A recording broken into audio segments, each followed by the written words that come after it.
माननीय अध्यक्ष महोदय, जवाब मेरे पास आ गया है और मैं पूरक प्रश्न पूछना चाहूँगी। पैरा नंबर 2 के अंदर मैंने पूछा कि क्या ये सही है कि प्रदेश में किसानों को समय पर खाद बीज का वितरण नहीं किया जा रहा, तो इसमें उत्तर आया है जी नहीं।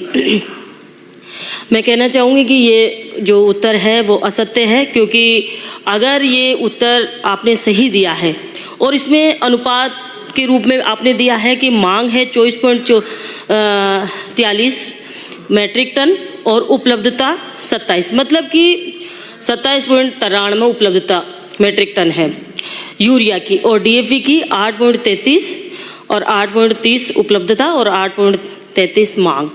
तो इसका मतलब मांग से ज़्यादा उपलब्धता है। तो फिर ये किसानों की जो लाइनें हैं वो दुकानों के बाहर हम सब ने देखा, गेहूं और सरसों की जब फसल बोई गई उस समय किसानों को खाद मिलना इतना मुश्किल हो रहा था कि किसान 3-3 दिन तक लाइनें लगाकर बैठे हुए थे। तो ये कारण क्या है कि आप जो आंकड़ा दे रहे हैं वो आंकड़ा तो बिल्कुल सही है कि उपलब्ध तो अच्छा हो रहा है, लेकिन बीच में है कौन जो इस खाद को रोके हुए है, और वो जो रोके हुए खाद को है उसके खिलाफ आपने अब तक क्या कार्रवाई की, और उन चोरों को बार बार हटाने और फिर वापस बहाल करने का कारण क्या है? मंत्री महोदय बताएं कि ये बीच में रोकने वाला कौन है और उसके खिलाफ क्या कार्रवाई करेंगे? माननीय मंत्री जी, देखो ऐसा है, सुनिए, जो आंकड़े माननीय विधायक महोदय ने रखे हैं, डिमांड और सप्लाई, ये बिल्कुल सही आंकड़े हैं। इसी प्रकार कोई आंकड़ा छुपाया नहीं गया। और 3 लाख मेट्रिक टन खाद हमने एक्स्ट्रा यूरिया सप्लाई किया है आपकी बार, ऐसे ही डीएपी किया है, ऐसे यूरिया किया है। जो डिमांड है डिमांड से ज़्यादा, डिमांड से ज़्यादा। और जो माननीय सदस्य ने कहा था कि लाइन लगी, तो एक साथ माना कोई किसान आ गया, 50 किसान आ गए तो लाइन ही लगेगी। तो उनको लाइन हमने उनमें रखा था, पर्ची देते थे खाद आने से एक दिन पहले। अरे श्रवण कुमार, माननीय आपका अनुमति नहीं है। माननीय हरिमोहन जी, अंकित नहीं, माननीय हरिमोहन जी, ये तरीका ठीक नहीं है। हरिमोहन जी, आपका उत्तर, पूरा प्रश्न का उत्तर ही नहीं आने दे रहे आपने, मैं ये कह रहा हूँ कि जो भी खाद डिस्ट्रीब्यूट किया है वो जितना आया, डिमांड हमने की भारत सरकार से, उससे भी ज़्यादा आया और हम लोग इसको वितरण किया। हाँ, ये शिकायत हो सकती है कि हल्की फुल्की कहीं कालाबाजारी हो, लाइन लगने की हो, तो उनको हमने बड़ा सुदृढ़ किया है। किसी प्रकार की जो है अनियमितता खाद वितरण में नहीं हुई और कोई बीच में है ही नहीं। भारत सरकार भेजती है, हम वितरण की व्यवस्था करते हैं, और कंपनी जो है, जो पैनल्ड हैं, जो जिनको टेंडर मिले हुए हैं, वो कंपनी रैक से खाद को ले जाती है। तो बीच में कोई गड़बड़ घोटाले की संभावना ही नहीं है।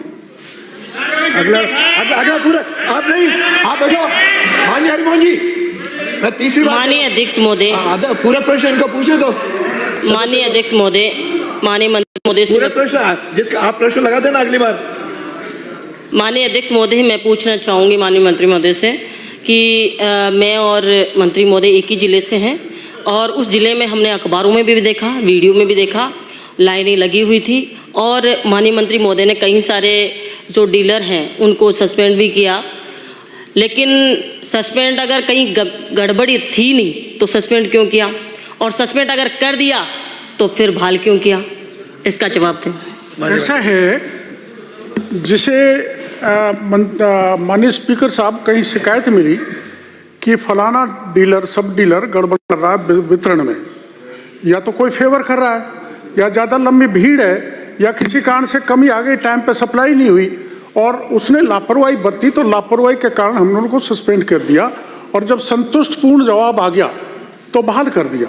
हमने मैं कहना चाहूँगा आपको, हमने इन लापरवाहियों को लेकर इतने मुकदमे दर्ज कराए हैं, इतनी जांचें की हैं, जो पिछले राज में कभी नहीं। मैं पिछले राज पे नहीं ले जाना चाहता, लेकिन क्वालिटी कंट्रोल को लेकर मैं आपको एक आंकड़ा रखना चाहूँगा।